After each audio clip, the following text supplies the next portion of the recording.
So just a disclaimer, I'm only going to review the PS2 version of it because that's the only one I own. And like I mentioned in the last video, this is the first ever Spider-Man video game I've ever owned, not named Marvel Ultimate Alliance. Case in point.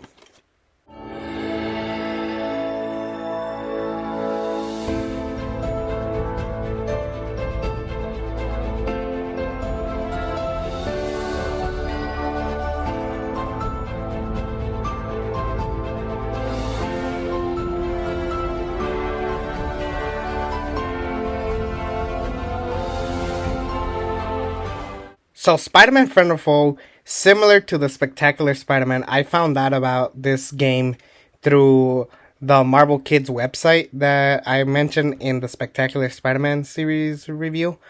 I fell in love with the opening intro. It was actually kind of cool.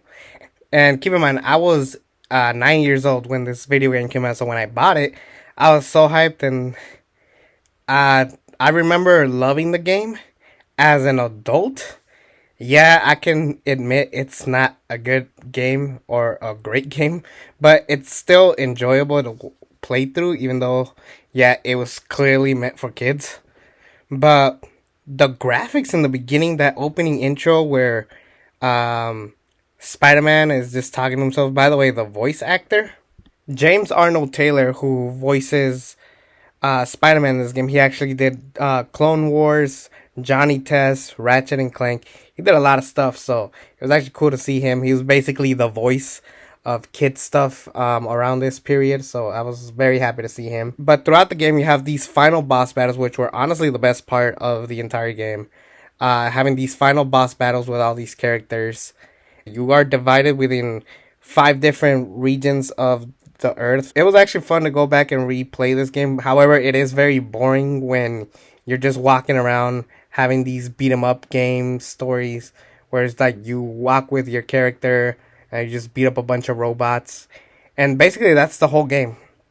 You walk around all these places, you fight these robots, you beat them up, and then hopefully you get a final boss battle, you get something out of it. The final boss battles consist of Doc Ock, Green Goblin, Scorpion, Rhino, Sandman, Venom, and of course Mysterio at the very, very end, who gets revealed after. Well, when you fight off Venom, you actually hear that it was a guy by the name of Bubble Man.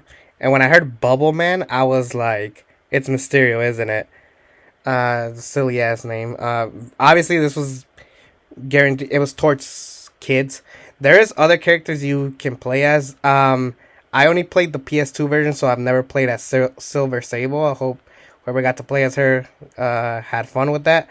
But, you know, you start off with Prowler, you get Black Cat, there's Lizard, Iron Fist, who I fell in love with in this game. I was a big Iron Fist fan because of this game alone.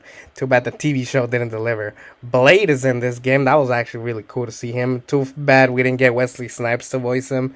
Around this time, Wesley Snipes was going through a lot. But I was actually very happy, and they actually put in a lot of effort with the name of voice actors that they got. Roger Jackson, Joe DiMaggio, so they got some voices. Quinton Flynn as Venom. Josh Keaton was actually the new Goblin, Harry Osborn, in this game, who you don't actually unlock until the game is over, which is like, well, that was kind of stupid of having him here if that was the case.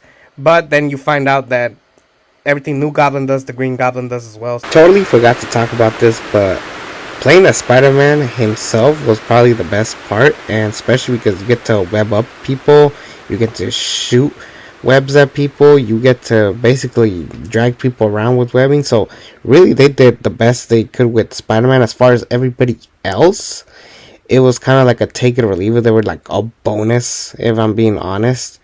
And I think that's another reason why a lot of people hated this game, because really they put 100% their eggs on making Spider-Man great, but all the other characters was just like nice to have him around, but it was just whatever. The final boss battles were the best part of this game. The Doc Ock one makes no sense why he's like trying to rebuild the sun in the palm of his hands yet again. Everybody else makes sense, just trying to wreak chaos and try to stop Spider-Man to get to the final boss. Venom was a little bit easy and disappointing with the bells. Just punching the bells and making the noise go ballistic. Rhinos was a little bit goofy with him getting electrocuted. Actually, my favorite one was Green Goblin. He was actually really cool. The bombs are getting thrown at him. You're supposed to try to aim it at him. He did some cool stuff, so I really had fun with that one. I really think that the game could have benefited if they actually try to make it more adult centric or more for older audiences. This is E10 for ages 10 and up. It's not a horrible game. Mysterio's mission was hands down the best one where you had to fight him, but up to that point it was just kind of like, okay, let's just see how this wraps up and stuff. They were gonna build up to a Carnage game. At the very end, they do tease Project Carnage. With this being the last Activision game, we never got that. This was just their way of saying goodbye, and they did. They could have done way much better. I was personally okay with the game. If you play this with your friends, you could actually play as on a versus mode. You could play as one of the characters of your choosing, whether it's Spider-Man, Iron Fist, Doc Ock, Venom, Green Goblin, whoever you want. You can actually battle with your friend, but it only has to be 2 players, unfortunately. You could change between the black suit and the regular suit.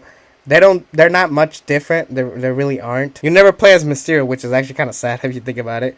But fine, I guess you get what you get. Like I said, some of the jokes were very corny and cheap, but I get it. It was part of the deal you were getting from buying a game that was E10. And overall, I can't really hate the game. It's fine, but it's not one of the greatest video games of all time. And it is the first ever Spider-Man game I ever owned. I'll give it a C. It's not horrible, but it is a little bit boring after a while. Whew, I got 5 more videos after this. I cannot believe I made it this far. Hope you guys enjoyed this one. Next video will be Spider-Man Turning Point, the death of Gwen Stacy. Whew, I cannot wait to talk about that. That's gonna get people talking. But anyways, that's gonna be it. I hope you guys enjoyed this, and we're close to the end. Take care, everybody.